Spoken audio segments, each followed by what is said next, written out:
نرم اور to the point بات کریں گے. ہماری چیف جسٹس آف پاکستان جناب یحییٰ افریدی صاحب کے ساتھ آج ملاقات تھی, اور یہ ملاقات کا پس منظر آپ کو میں پیش کرنا چاہتا ہوں کہ پچھلی جیل ٹرائل کے دوران وزیر اعظم عمران خان صاحب سے میں نے خود بات کی, کیونکہ مجھے چیف جسٹس آف پاکستان صاحب کے دفتر سے کال آئی کہ وہ ہمارے ڈیلیگیشن سے, اپوزیشن کے ممبران سے بات چیت کرنا چاہ رہے تھے ڈیلیگیشن سے, اور وزیر اعظم عمران خان صاحب سے 3 بار میں نے ان کی اجازت پوچھی کہ جی آپ اجازت دیتے ہیں, اور انہوں نے خود بات کی. اور اتفاق سے میرے ساتھ اس دن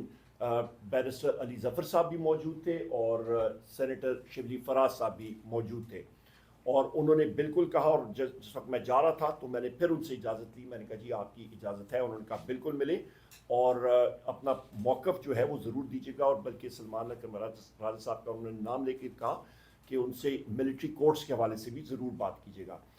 اس کے ساتھ ساتھ خواتین و حضرات, جو آج کی میٹنگ کا آج جو پوائنٹس وہاں پہ رکھے گئے چیف جسٹس آف پاکستان صاحب کے ساتھ, سب سے پہلے ہم نے کہا کہ وزیر اعظم عمران خان صاحب اور بشریٰ بی بی صاحبہ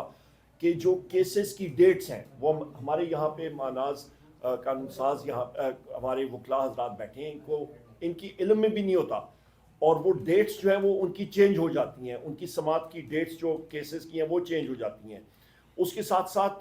ہماری بشریٰ بی بی صاحبہ کا اور وزیر اعظم عمران خان صاحب سے ہماری رسائی اور میٹنگ کی ڈیٹس جو کورٹ آرڈرز میں دی ہوتی ہیں, لوگوں نے کورٹ آرڈرز اٹھائے ہوتے ہیں, ووٹ نہیں الاؤ کرتے جیل اتھارٹیز. اس کے ساتھ ساتھ وکلاء کو جو کہ ایک پریویلیج ہوتا ہے, آپ کا لائر کلائنٹ کا پریویلیج ہوتا ہے, وہ الاؤ نہیں کیا جاتا. وکلاء کو دور رکھا جاتا ہے اپنے کلائنٹ سے, وزیر اعظم عمران خان صاحب سے دور رکھا جاتا ہے, بشریٰ بی بی صاحبہ سے. ان کے اپنے جو بیٹے ہیں وزیر اعظم عمران خان صاحب کے, ان کو فون کالز جو ان کو قانون میں ان کو اجازت ہے جیل مینول کے تحت, وہ ان کو الاؤ نہیں ہوتا. وہاں پہ چیف جسٹس صاحب کو ہم نے اس چیز کا بھی باور کرایا کہ جو جیل مینول ہے اور قانون, اس کی دھجیاں جو ہیں وہ اڑائی جا رہی ہیں. تو یہ وہ چیزیں ہیں جو کہ آپ کے لوور جوڈیشری میں جو یہ حالات ہو رہے ہیں, تو آئین اور قانون تو بہت دور کی بات ہے, یہ سب کا سب جو آپ کا لوور کورٹس میں ہو رہا ہے, وزیر اعظم عمران خان صاحب سے, بشریٰ بی بی صاحبہ سے, ہمارے باقی ساتھیوں کے ساتھ, تو یہ آپ اندازہ لگا سکتے ہیں کہ کون سا قانون اور کون سا آئین. یہاں پہ اس وقت ڈاکٹر بابر امان صاحب نے بہت اہم پوائنٹ اٹھایا تھا کہ ہمارے مختلف لیڈران, ان کے جو ٹرائلز ہوئے تھے وہ اوپن کورٹ میں ہوئے تھے, وہ جیل میں نہیں ہوئے تھے, اور یہ بھی ہم نے ان کو بتایا. پھر ان کو ہم نے بتایا ڈاکٹر یاسمین راشد صاحبہ کے حوالے سے, اعجاز چودھری صاحب کے حوالے سے, عمر چیمہ صاحب کے حوالے سے, میاں محمود الرشید صاحب کے حوالے سے, حسان نیازی صاحب, ہمارے باقی لیڈران, ہمارے ورکرز جو کہ فالس اور بوگس ایف آئی آرز میں ان کو اندر بند کیا ہوا ہے, ہمارے مختلف وکلاء حضرات ان کو ریپریزنٹ کر رہے ہیں, ان کے اوپر ملٹیپل ایف آئی آرز دوسری جگہوں میں کی ہوئی ہیں, اس کے بارے میں بتایا. اور کیسے مختلف آپ کے عدالتوں کے آرڈرز موجود ہیں کہ ایک ایف آئی آر میں مطلب آپ مختلف ایک ہی اس انسیڈنٹ کے اوپر ملٹیپل ایف آئی آرز کے اوپر جو کتکن لگائی ہے کورٹ کی, وہ بھی فالو نہیں ہو رہی. ملٹری کورٹس کے حوالے سے وہاں پہ ہمارے سیکرٹری جنرل صاحب سلمان اکرم راجہ صاحب نے ڈیٹیل میں بات کی. مسنگ پرسنز کے اوپر جو ہمارے انفورسڈ ڈسپیئرڈ پرسنز ہیں, اس کے بارے میں بہت ڈیٹیل میں ہم نے بات کی اور اس چیز کو پریس کیا کہ لوگوں کو پتہ بھی نہیں ہوتا. اور اس وقت بلوچستان میں, کے پی کے بارڈر اضلاع میں, باقی جگہوں میں جو آپ کے مسنگ پرسنز لوگ پنجاب میں, سندھ میں اٹھائے جاتے ہیں, نہ کوئی آئین, نہ قانون, نہ ان کا پتہ لگتا ہے, مہینوں تک وہ غائب رہتے ہیں, نہ ان کی کوئی رسائی ہوتی ہے, اور اچانک ایک دن کہیں پہ ان کو نمودار کیا جاتا ہے یا کورٹ میں پیش کیا جاتا ہے اور کہا جاتا ہے کہ جی ہم لوگ تو چلے کے لیے چلے گئے تھے. اس کے اوپر ہم نے بات کی اور ہم نے کہا جی آج خدا نہ خواستہ بلوچستان میں, میرے منہ میں خاک, میں پھر ریپیٹ کر رہا ہوں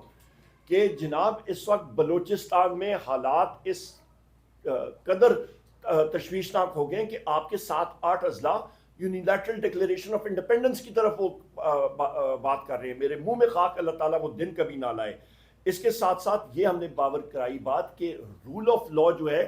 اسی کی وجہ سے آپ کی معیشت بڑھتی ہے. جس ملک میں آپ کی